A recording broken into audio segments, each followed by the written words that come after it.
Shalom, hari ini kita berjumpa lagi di channel ini. Saya berdoa, saya berharap semua dalam keadaan baik. Hari ini kita akan berbicara tentang kebenaran yang memerdekakan. Di dalam Injil Yohanes pasal 8 ayat 32, Yesus berkata bahwa tetapi kamu akan mengetahui kebenaran dan kebenaran itu akan memerdekakan kamu. Saudara, mungkin saudara melihat bahwa keadaan di dunia ini, kalau saudara melihat keadaan di sekeliling saudara, melihat saudara nyalakan TV dan saudara mendengar berita, saudara baca koran, di mana-mana kejahatan terjadi sedemikian rupa. Ada begitu banyak kejahatan yang terjadi. Dan mungkin juga ada di antara saudara-saudara yang berpikir, apa tujuan hidup saya ya? Apa saya ini punya tujuan hidup apa enggak ya? Kalau ada tujuannya apa ya? Kenapa saya ada? Untuk apa saya ada? Gitu loh. Ada orang yang tidak punya tujuan hidup. Saya bertemu dengan orang yang tidak punya tujuan hidup. Mmm, sedih sekali ya, menyedihkan sekali kalau orang hidup tanpa ada tujuan. Tetapi itulah kenyataan. Banyak orang yang sadar tidak sadar ternyata ketika ditanya tujuan hidupnya apa nggak bisa jawab karena memang nggak tahu.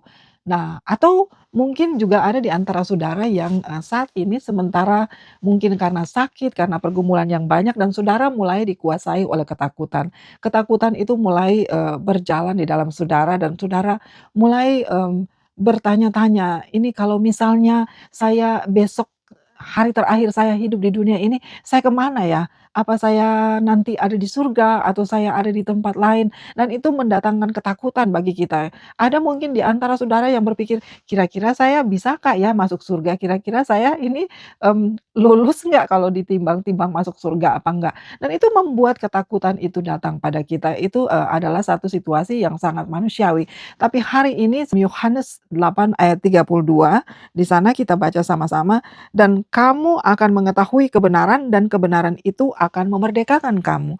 Dan kamu akan mengetahui kebenaran dan kebenaran itu akan memerdekakan kamu." Nah, sekarang kita mau belajar sama-sama ya, mmm, kenapa Yesus bilang kamu akan mengetahui kebenaran dan kebenaran itu akan memerdekakan kamu. Apa artinya itu? Perhatikan perkataan Yesus di sini, "Tetapi kamu akan mengetahui kebenaran dan kebenaran itu akan memerdekakan kamu." Jadi dengan kata lain, kebenaran, kemerdekaan yang sesungguhnya itu hanya ada di dalam kebenaran. Kemerdekaan yang penuh itu hanya ditemukan di dalam kebenaran. Jadi kita tidak bisa menikmati, kita tidak akan pernah mengalami kemerdekaan secara utuh tanpa kita ada di bawah kebenaran ini. Terpisah dari kebenaran ini tidak ada kemerdekaan yang utuh. Nah, sekarang kita tanya, kalau kebenaran itu ada, berarti ada yang nggak benar dong. Kalau ada kebenaran, ada yang tidak benar, right? Dan sekarang karena dibilang kita tidak akan mengalami kemerdekaan yang utuh terlepas dari kebenaran itu. Sekarang apa kebenaran itu? Seperti apakah kebenaran itu? Yohanes 14 ayat 6 berkata, Yesus bilang bahwa akulah jalan kebenaran dan hidup. Tidak ada seorang pun yang datang kepada Bapa kecuali melalui aku. Nah, Yesus mendeklarasikan akulah jalan kebenaran dan hidup. Akulah kebenaran. Berarti sekarang jelas kita tahu siapa kebenaran yang memerdekakan kita. Yesus itu sendiri yang memerdekakan kita. Nah, sekarang pertanyaannya kita bertanya, Yesus memerdekakan kita dari apa? Indonesia merdeka dari penjajahan bangsa Belanda, penjajahan dari Jepang, dilepaskan dari penjajahan. Nah, sekarang kita ini anak-anak Tuhan, kita ini dimerdekakan dari apa? Kita ini diberikan kebebasan dari apa? Pertama, ada 3 poin. Pertama, kita dibebaskan dari upah dosa.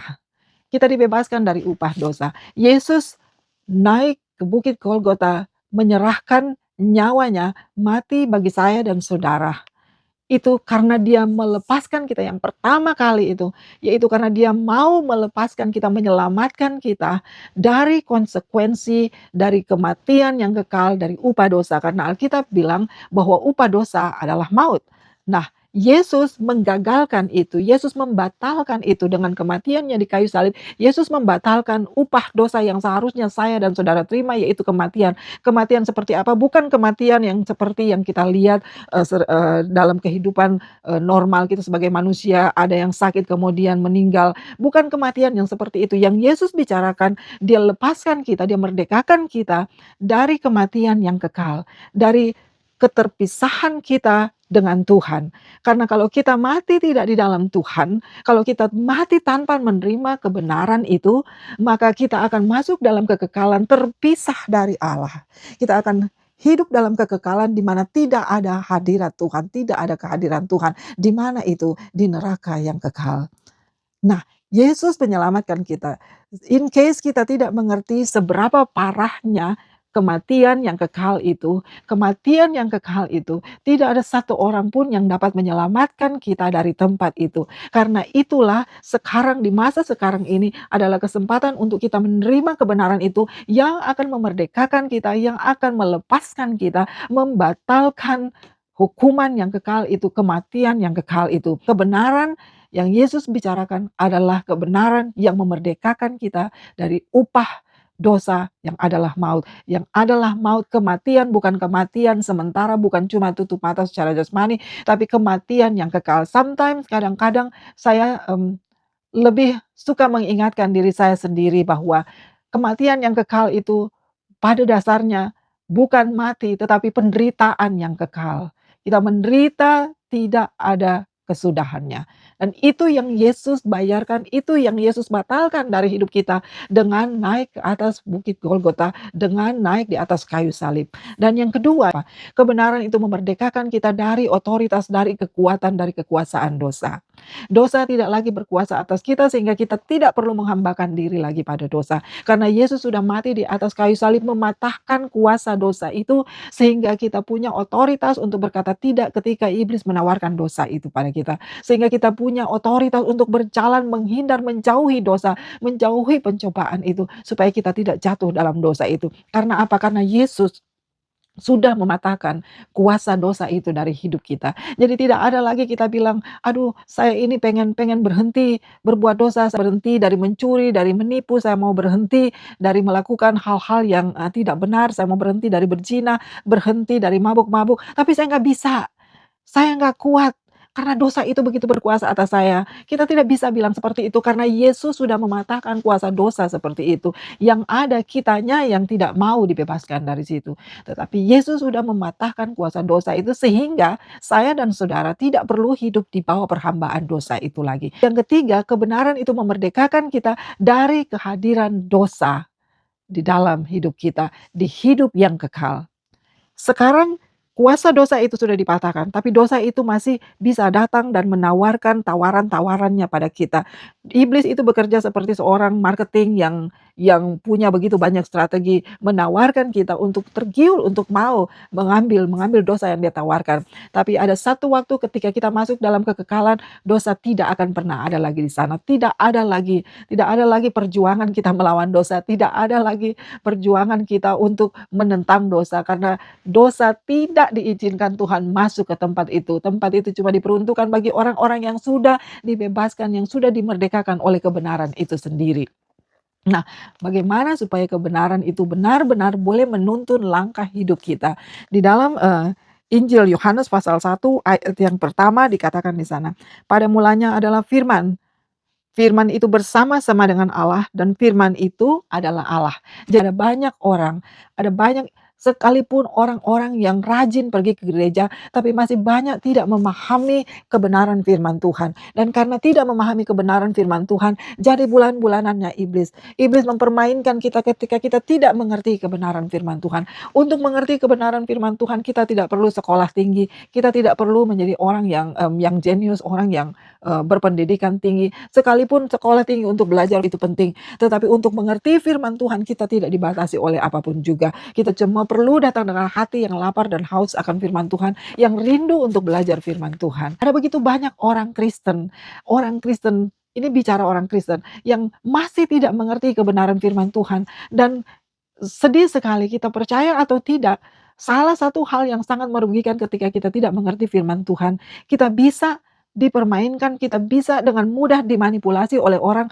termasuk oleh orang-orang yang menurut kita adalah orang-orang yang rohani. Supaya kita tidak menjadi orang yang seperti itu, yang gampang dipermainkan iblis, yang gampang dimanipulasi orang, kita harus belajar firman Tuhan. Saya mengajar firman Tuhan, saya mau berbagi firman Tuhan dengan saudara. Bukan berarti saya menggantikan pendeta saudara, bukan berarti ini menjadi tempat saudara nggak perlu ke gereja lagi, tapi saudara ada di sini belajar Alkitab. Bukan itu maksudnya saudara. Selama saudara ada di gereja yang berdasarkan firman Tuhan, yang berlandaskan pada firman Tuhan, setialah saudara di sana, setialah di sana, dan jadi berkat di sana. Saya bagikan ini cuma sebagai satu pelajaran tambahan buat saudara-saudara untuk mengerti firman Tuhan. Saya belajar firman Tuhan, saya sempat sekolah Alkitab, tetapi saya bukan sekolah Alkitab di sekolah yang populer. Saya bukan dosen sekolah Alkitab, saya bukan pendeta, saya bukan orang yang tahu semua firman Tuhan. Saya belajar hari demi hari. Tapi sejak masa kecil ada satu perkataan Tuhan dalam firman Tuhan yang saya pegang, perkataan firman Tuhan yang bilang begini, "Kalau engkau mencari aku, engkau akan mendapatkan aku. Orang yang tekun mencari aku akan mendapatkan aku." Tadi saya katakan, kenapa kita melihat sekeliling kita dunia ini sepertinya sangat kacau balau, terjadi kejahatan di mana-mana. Kenapa seperti itu? Itu terjadi karena manusia menolak kebenaran itu sendiri. Manusia lebih memilih untuk percaya dan mengikuti iblis, mengikuti kebohongan iblis. Jadi ketika Yesus bilang kebenaran itu akan memerdekakan kamu dan dia katakan dia itu sendiri adalah kebenaran. Berarti di sisi yang lain ada yang tidak benar. Siapa yang tidak benar? Yang tidak benar itu adalah kebohongan. Kebohongan siapa kebohongan? Alkitab berkata bahwa iblis adalah bapa segala pembohong. Yohanes pasal 8 ayat yang ke-44 dikatakan, "Iblislah yang menjadi bapamu dan kamu ingin melakukan keinginan-keinginan bapamu. Ia adalah pembunuh manusia sejak semula dan tidak hidup dalam kebenaran, sebab di dalam dia tidak ada kebenaran. Apabila ia berkata dusta, ia berkata atas kehendaknya sendiri, sebab ia adalah pendusta dan bapa segala dusta."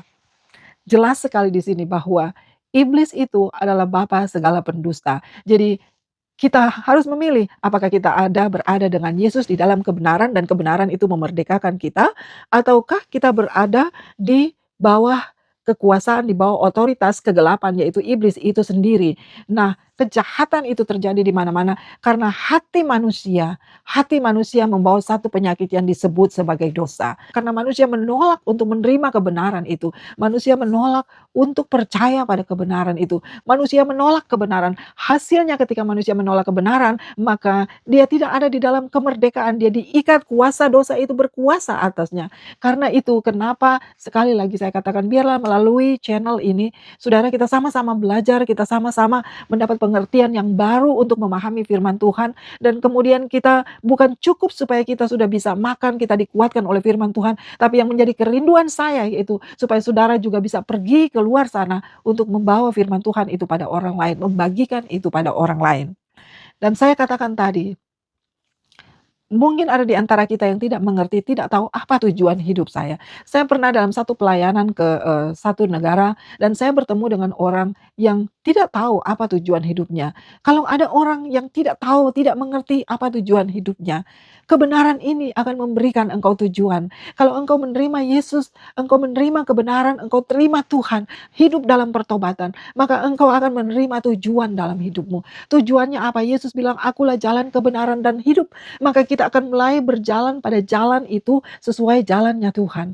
Tujuan hidup kita, kalau saudara tanya tujuan hidup saya apa? Tujuan hidup saya yaitu untuk membangun hubungan dengan Tuhan Yesus, hidup bersama dengan Tuhan Yesus, dan kalau mati, saya masuk dalam kekekalan, hidup juga bersama dengan Tuhan Yesus dalam kekekalan. Itu tujuan hidup saya. Dan di dalam perjalanan hidup saya, karena tujuan saya untuk hidup dengan Yesus, sampai pada kekekalan dengan Yesus, saya ingin membawa sebanyak mungkin orang bersama dengan saya masuk di dalam kekekalan itu. Saudara kita jangan egois, jangan jadi orang Kristen, yang penting kita selamat, I'm fine, I'm good. Nggak bisa seperti itu. Mari, kenapa saya buka channel ini? Karena saya rindu. Karena Alkitab bilang sebelum Yesus naik, terangkat ke sorga, dia bilang apa? "Pergi, beritakan Injil sampai ke ujung-ujung dunia. Jadikan segala bangsa muridku, baptiskan mereka di dalam nama Bapa, Anak, dan Roh Kudus." Panggilan untuk memberitakan Injil itu adalah panggilan untuk setiap orang percaya. Karena itu kenapa saya katakan kita harus dimerdekakan supaya kita bisa menerima kebenaran ini dan membawa kebenaran ini. Bagi orang lain ada banyak orang yang tidak tahu kebenaran itu. Mari kita bawa kebenaran ini, bawa sama-sama kebenaran ini, bawa sebanyak mungkin orang masuk dalam kerajaan Allah. Kita nggak mau pada waktu kita masuk dalam kerajaan Allah, ketika kita diundang dalam jamuan makan bersama anak domba Allah, ketika Tuhan tanya, "Apa yang sudah engkau buat?" Dan kita Kita tidak punya apa-apa di tangan kita. Kita tidak mau ketika kita ada dalam jamuan makan bersama anak domba Allah, ketika Yohanes datang pada Yesus dan di lehernya ada bekas, dia dipancung kepalanya, dan dia membawa begitu banyak orang datang pada Yesus. Ada begitu banyak orang yang ikut dia di belakang dia, sama-sama masuk dalam kerajaan Allah. Dan kemudian kita cuma jalan sendiri, nggak bawa siapa-siapa masuk dalam kerajaan Allah. Bukankah saudara rindu ketika saudara masuk dalam kerajaan Allah, saudara lihat ke belakang, saudara lihat ini orang-orang yang aku saksikan, ini orang-orang yang aku bagikan firman Tuhan, yang datang masuk bersama-sama aku dalam kerajaan Allah. Yang masuk dalam kekekalan, yang akan hidup bersama-sama Yesus dalam kekekalan. Karena kita membawa pesan itu, pesan yang mengubahkan hidup. Saya tidak bisa merubah hati manusia, saya tidak bisa merubah hati saudara, saya tidak bisa merubah pikiran orang. Hanya Kristus, hanya kebenaran itu yang bisa merubah hati manusia. Hanya Kristus, hanya kebenaran itu yang bisa memerdekakan pikiran kita dari pikiran-pikiran yang jahat. Dan kemudian, kalau ada di antara saudara yang hidup di dalam ketakutan, yang hidup tidak punya pengharapan, yang tidak tahu nanti kalau matinya kemana, dan menjadi takut dengan menghadapi kematian. Firman Tuhan bilang di dalam Filipi 1 ayat 21 dikatakan, bagiku hidup adalah Kristus, mati adalah keuntungan. Firman Tuhan juga bilang, Tuhan berkata bahwa aku adalah Alfa dan Omega. Dia adalah yang awal dan yang akhir. Dia yang menjamin kehidupan kita. Tidak ada sebelum dia, tidak ada sesudah dia. Berarti hidup kita dari awal sampai akhir ada di dalam tangan Tuhan. Jadi ketika kita hidup, itu adalah Kristus. Kita fokus pada Kristus. Hidup kita ini akan menunjuk kepada Kristus, akan mempermuliakan Kristus. Dan ketika kita mati, itu adalah keuntungan karena kita beristirahat, masuk di dalam kekekalan, hidup bersama Yesus di dalam kekekalan. Dan karena dia adalah Alfa dan Omega, dia yang awal, dia yang akhir, tidak ada yang mendahului dia, tidak ada yang sesudah dia. Maka segala kehidupan kita, semuanya terbungkus, semua kita terpelihara dengan baik di dalam hadirat Tuhan. Tuhan tahu, Tuhan peduli dengan kita, dia tahu apa yang kita jalani, dia tahu apa yang kita perlukan, berserah, bersandar pada Tuhan. Hidup di dalam kebenaran firman Tuhan. Dan kebenaran ini akan memerdekakan kita dari ketakutan demi ketakutan yang seperti itu. Ketika engkau ada di dalam kebenaran firman Tuhan, tidak ada satupun yang perlu engkau takutkan. Ketika engkau ada di dalam kebenaran, maka kebenaran itu memerdekakan kamu. Ketika engkau tahu firman Tuhan, engkau akan punya arah, engkau berjalan dalam kepastian, engkau tidak meraba-raba. Dan kita yang dimerdekakan oleh Kristus akan membawa kebenaran ini, memerdekakan juga banyak orang. Sehingga kita membawa banyak jiwa dalam kerajaan Allah. Semakin cepat firman Tuhan disebarkan, semakin cepat Kristus datang kembali. Dan kita akan masuk dalam perjamuan anak domba. Saya ingin saudara ingat dan jangan pernah lupa, ketika saudara terima kebenaran firman Tuhan itu, pergi dan bagikan itu bagi orang lain, bagikan itu bagi orang lain. Tuhan Yesus memberkati.